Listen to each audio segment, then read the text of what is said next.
যারা ছোটো মাছ খেতে পছন্দ করো খাতা পেন নিয়ে বসে যাও কিন্তু। না না না, মজা করলাম। 10 মিনিটে রান্না হয়ে যাবে, একদম ঘরোয়া পদ্ধতিতে, খুব সহজ। কড়াইতে সর্ষের তেল দিয়ে একটু কাঁচা পেঁয়াজ ভাজতে দিয়ে দিয়েছি। আর এদিকে দেখো, মোরলা মাছটা আমি কাঁচা অবস্থায় দেখাইনি, মাছগুলোকে ভালো করে কেটে নিয়েছি, মাথাটা বাদ দিয়ে দিয়েছিলাম, নুন হলুদ স্বাদ মতন দিয়ে দিয়েছি, কিছু চেরা কাঁচা লঙ্কা দিয়েছি কারণ এটা একটু ঝাল ঝাল দিতে হবে। আর দিয়ে দিয়েছি 1 চামচ কাঁচা জিরে বাটা, সর্ষের তেল একটু দিয়ে ভালো করে মাখিয়ে নিয়েছিলাম। এবারে ভেজে রাখা পেঁয়াজটা যে ভাজলাম, সেই পেঁয়াজটার মধ্যে মাখিয়ে রাখা মাছটা ঢেলে দিলাম। নুনটা কিন্তু একটু পরে দেবো, ঠিক আছে?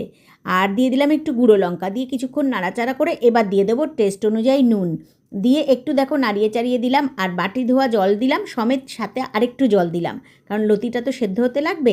হ্যাঁ, আজকে বানাচ্ছি আমলতি দিয়ে মোরলার ঝোল।